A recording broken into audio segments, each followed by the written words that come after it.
Hey, how's it going, everybody? I'm making this video because I remembered in the last one I was talking about the side wheel, and I realized I didn't fully say what I was going to say. Don't do the side wheel all the time, but if you do the movements like I told you within the energy field to learn to control it, you'll unlock new areas, so they'll be harder to bend and maneuver. So the side wheel will move it around for you and let those energies flow freely enough that they'll get strong enough that you'll be able to do some, cool things. Like, you can't really see that. I don't have good place to make a video, but I hate to see the whole paper there. Alright, let's see what I can do with the side wheel. Normally I put it on something flat now, but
yeah, it'll make it to where you can do things like that. Uh, Normally I can flip it over pretty cool looking, but anyway, what I was saying was the side wheel is still a great idea to use it, but not all the time. Because in certain situations, let's say hypothetically you had to pick up a car, you're not going to want to spin that car around 1,000 times for that energy to warp through it. Like when I do the TK, I picture, and it really is like this because you got to control the energy from behind you as well as in front of you. Basically, the length of where you want it to be, you got to picture yourself facing back at you for the mirror image control. Like if you're holding it like this, you're on the opposite side of the same thing, carrying it together with yourself. And I don't know if I can do it right now because I've been trying to keep it level and stuff, but you'll note that I make it go towards you when I go like this, because it's the way that I cross my eyes, I'm saying, and control the behind energy like that somehow. I don't really fully understand how it works, but it makes it go that way because basically I'm facing myself, like I'm saying that you should be standing on the other side of the object you're holding. So I'll go like this and it'll throw it that away because it's going behind it, like behind me. Let's see if I can get it to do it.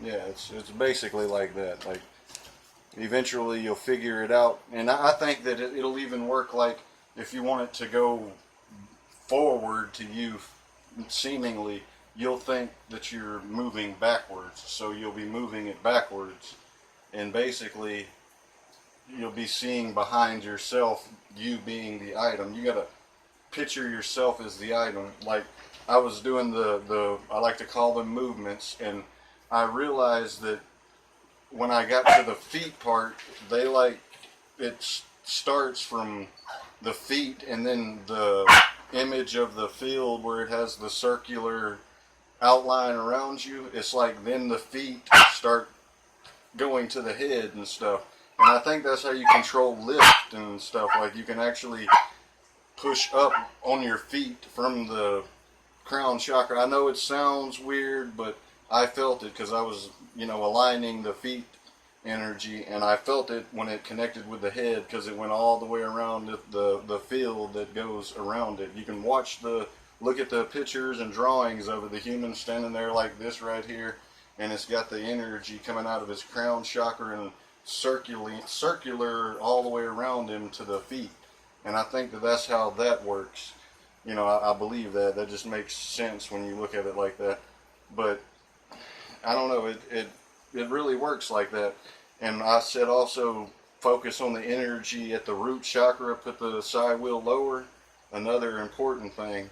When you're doing that, I know you have a certain way about it when you want to throw the energy forward like this right here. But when you're doing it at your feet, you can't throw with the same angle that you do from somewhere else. Like I'm thinking you got to start learning to unravel the chi from your feet if you're going to start there, because the energy that needs to go under it is going to have to start under it and over it is going to have to start that low. You can't throw it from up here and go down there. You got to start down there and work your way up here to it with the energy, and then you balance it out in between. It gets faster and faster, trust me, but at first it's a pain in the rear end. And you may get to, if you do the movements like I said, it may get to where you don't feel like you can do anything with the side wheel, the paper, or any of it, but you will be able to.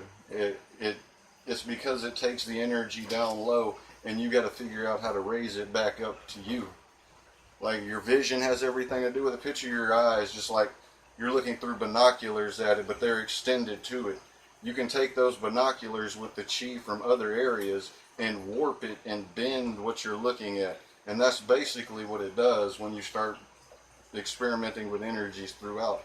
So when you warp that energy, it puts a curve on it, and you start messing with other energies in other places. So basically that's what I wanted to say about the movements. If you don't do TK, don't do it for a while, and start doing those movements, you'll realize that you're probably just doing it with the hands and stuff. But it will get to eventually where you'll start doing it around the ankles and the feet, because you've wrapped it up so much by doing it in only the areas that you do, that when you start trying harder, so it's bringing in more energy that you normally wouldn't interact with, raveling it up with that, but it's not the proper energy that would be there if you were to align them properly. It would quit tangling up. You would be able to do so much more because you would untangle it, and it would start working in sync together. There would be no energy from here coming up here as you're trying to wave this way, which puts the energy out here, and it blocks the other energy. And that's why it seems like it does a slap thing where it slaps the paper sometimes. I don't know if you get that, but I might be able to demonstrate with this if I can get it to block itself, but I don't really know.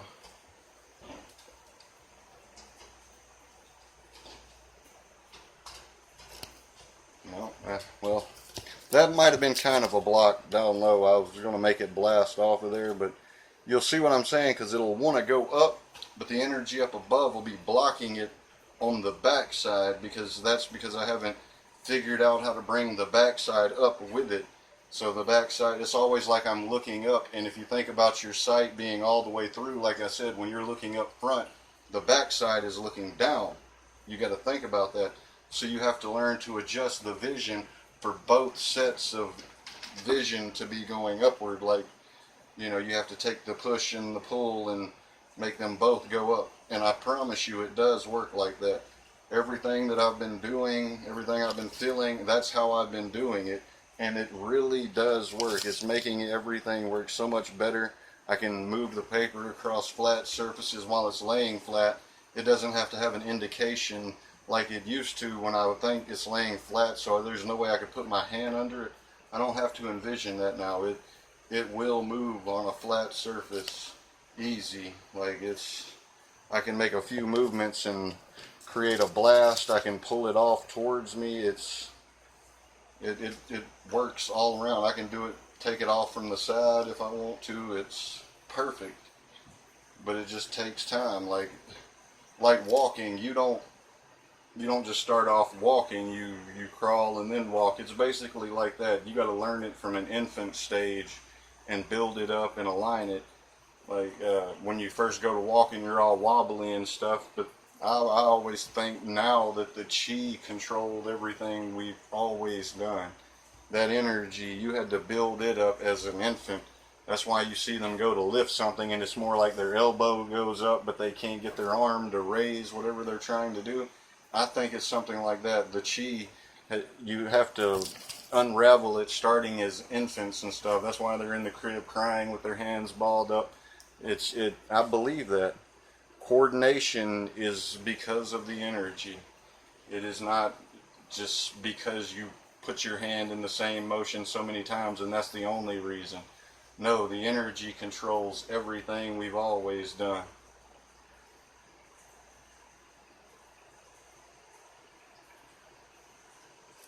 The energy is how you fight the gravity that's working against you.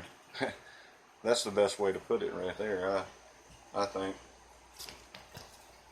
But yeah, I wanted people to know that don't quit with the side wheel. That I didn't mean that when I said don't. You know, I want you to practice it in every way like I do. Like I said, this right here. Oh, you can't see that now since I put it down a little bit. I like I like to fly this like a drone now. Let me step back. I'm not underneath it, you know. I can't make it move if I wave my hand too much, but I can't control it by throwing my hands. So I do have to move a little bit. Not much though. I've been practicing with this more than anything now. Like I said, it is different. When you take all that energy and raise it up, you have to remember to bring it back down. Otherwise, you won't be able to move anything down low like you're normally used to. It really does work like that. You take all the energy from your lower body and put it up high, and it stays up there because it starts flowing with that energy, and it gets it raveled up. So, believe me when I tell you, it's probably best to start doing those movements and lay off the TK a little bit. You know, still do it.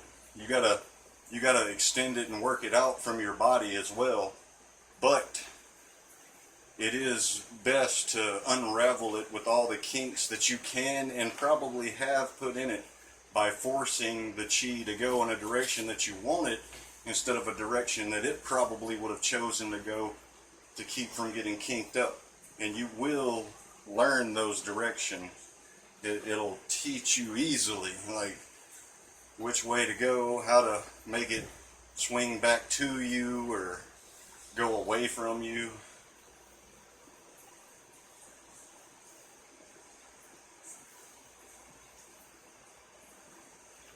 My mom liked this in my last video, so I figured I'd put this one, do it again, and show her. My mom's fascinated with this. She's going to become a TK superhero too. Trying to convince her and my wife to become healers with theirs instead. Envision that instead of telekinesis. It's just, I think there'll be enough of us TK people out there. We need some healers, and like I said, if you got hydrokinesis, you can stop tsunamis if you get powerful enough. And I still have yet to try to lift anything heavy. I don't do that because, like I said, I believe the more even just doing that, I started raveling it up in places that I shouldn't have, because, you know, I know there's going to be an end to those movements where I hit the last notch of it, and I think that's the true highest plane or whatever that you can get with the energy field. I know that'll happen eventually when I keep going with it, and the less that I do TK, the less I mess with the efforts of the energy field trying to do that. I promise you, if you just stand out in the middle of your yard with nothing in front of you for a ways, keep, you know, just to start with, and then picture telekinesis and just try to blur your vision to like you're looking at yourself, and picture your telekinesis and just release your muscles and mind. It will guide you in a way that's going to trip you out. Like, you can't really help nobody. Well, I say that, but eventually you'll start doing some karate moves, some kind of, you know, like how they build the chi ball and stuff. You'll do the whole movements of all of that. That's how I know that nobody created it, because I believe that it is a magnetic, it's more of a current that's flowing, and you have the current flowing through you, so when you move with it, the current is what charges your battery or energy. So I believe that more than somebody just came up with it. Like it really, the way that it did, because I didn't watch any videos on it, didn't know the full technique, but I went back and looked up different ones and found many of them that it had me doing out there to the fullest that I didn't know anything about. So try that. TK yourself pretty much, but keep your mind blank. Don't try to force it to do what you want, like you want the paper to go forward, so you're forcing it to do that. Don't do that. After you get within that belt, it'll take you where you need to go. But pay attention, just don't interact quite yet. Eventually you'll get to where you know where it's taking you after that. But I would say I hope this helps. I know it will if you listen and do it, because it really has made my TK a lot stronger. I mean, I don't know if that looked as cool to you as it really does to me, you know, and my wife when she's watching, but it's getting really crazy, man. I can fly it like a drone. I can make it go up and stay up. Like, I can't really get the lift down here just yet. I can, but it kind of lifts and then floats off and drops. But up there, I can lift it and make it stay. And I think that's the key. You gotta realize what it's like to take the energy from here and push in one spot, and it's like I said, looping around itself. So you got to learn to control all these aspects of energies coming in, and you got to learn how to loop them off of it basically and keep them intertwined with it to help pull it up. It's really like that, man. I can feel the energy because of these. I still have the amethyst in my pocket. I've been holding it forever. I feel a connection with it, and I'm just holding it. So, you know, I think it helps me out too. It kind of guides me. Like, eventually it put me into its field, because it automatically does what it's supposed to stay aligned how it should be. So holding on to it, I believe that it kind of rubbed off on me, and it's aligning me the way that I should be. Or maybe if you believe in the energy and believe this can happen to you and look for it like I'm telling you to do and know it, then you can do it too. Sorry this is such a long video, but it's a lot to say, and I know people want to see the TK, so I did a little bit of it, but you know, hopefully you'll watch all the way to the end. If you do, you'll get to hear me say later on, take care of everyone, help anyone that you can, and take it easy.